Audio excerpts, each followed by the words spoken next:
कितना सहल जाना था खुशबुओं को छू लेना।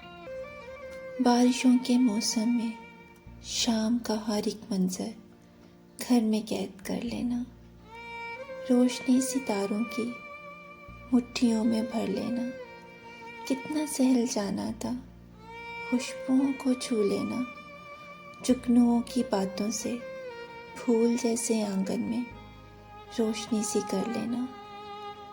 इसकी याद का चेहरा ख्वाबनाक आंखों में झील के गुलाबों पर देर तक सजा रखना। कितना सहल जाना था। ए नज़र की खुशफहमी इस तरह नहीं होता। तितलियां पकड़ने को दूर जाना पड़ता है।